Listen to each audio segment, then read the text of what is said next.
இந்த பேரிடர்களில் வந்திருக்கக்கூடிய பணம் நம்ம தான் கொடுத்துருக்கோம். மத்திய அரசாங்கத்திலேருந்து ஒன்றுமே நமக்கு அதுக்கான இன்னும் பணம் வரல. வெறும் 776 கோடி ரூபா, அதுவும் நம்முடைய ஸ்டேட் டிசாஸ்டர் ரிலீஃப் ஃபண்ட்லேருந்து வரக்கூடிய தவணையிலேருந்து அவங்க கொடுத்துருக்குறாங்க.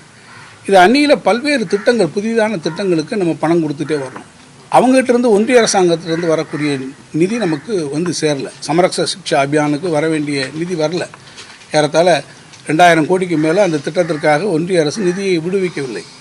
அதே போல் பிரதம மந்திரி வீடு கட்டும் திட்டத்தில் பார்த்திங்கன்னா நம்ம தான் இப்போ அதுக்கு அதிகமான பணம் கொடுக்குறோம். பேர் பிரதம மந்திரி வீடு கட்டும் திட்டமாக இருந்தாலும் சரி, அவங்க திட்டத்தோடைய இதே உயர்த்தலை. ஆனால் கலைஞர் வீடு வழங்கும் திட்டத்துக்கு பார்த்திங்கன்னா நம்ம இப்போ 3,80,000 கொடுக்குறோம். அவங்க அதே பழைய மாதிரி அதே தான் வச்சுருக்காங்க. நம்ம தான் கூடுதலாக அதற்கு பணம் ஒதுக்கி மாநில அரசாங்கத்துடைய சொந்த நிதியிலிருந்து அதிகமான செலவழிக்கணும். ஆனால் எனக்கு இவங்களை பற்றி ஒன்றுமே புரியலண்ணா. இவங்கெல்லாம் அந்த செலக்டிவ் அம்னீஷியான்னு ஒரு நோய் இருக்குது. அதெல்லாம் தமிழகத்தில் இருக்கக்கூடிய எல்லா அமைச்சர்களுக்கும் வந்து விட்டதோ அப்படின்னு எனக்கு பயமாக இருக்குது. எந்த திட்டத்திற்கு நிதி ஒதுக்கலை சொல்லட்டும்.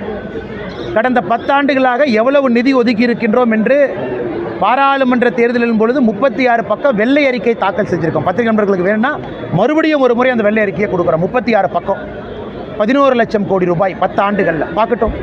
சென்னை மெட்ரோ 43,000 கோடி வாங்கி கொடுத்துருக்கோம். இத்தனைக்கு இவங்க வந்து மாநில அரசு ப்ராஜெக்டை டிக்ளேர் பண்ண பிறகு மத்திய அரசு பணமே கொடுக்கக்கூடாது. ஆனால் இதனால் மக்கள் பாதிக்கிறாங்க. இவங்க அரசியலுக்காக மக்கள் எதற்கு பாதிக்கப்பட வேண்டும் என்பதற்காக பிரதமருக்கு கடிதம் எழுதி 43,000 கோடி ரூபாய் சென்னை மெட்ரோக்கு வாங்கி கொடுத்துருக்கோம். என்ன இவங்கெல்லாம் அதெல்லாம் காதில் என்ன உங்களுக்கு என்ன பஞ்சு வச்சு அடைச்சிருக்காங்களானே? கண்ணு தெரியாதா அவங்களுக்கு? அதனால் நீங்கள் திமுகவினுடைய அமைச்சர்கள் கொஞ்சம் காதையும் கண்ணையும் திறந்து இந்திய அரசியலில் என்ன நடக்குது. பிப்ரவரி 1ஆம் தேதி நம்ம பட்ஜெட் பெற இருக்குது, இந்தியாவினுடைய பட்ஜெட். அதிலும் தமிழகத்திற்கு பெரிய அளவில் திட்டங்கள் நிதிகள் வரும். அதனால் வேண்டுமென்று இவர்கள் ஆட்சியினுடைய லட்சணத்தை மறைப்பதற்காக தினமும் மத்திய அரசின் மீது குறை சொல்வதை மட்டுமே ஒரு முழு நேர வேலையாக திமுக அரசு வச்சிருக்கிறாங்க.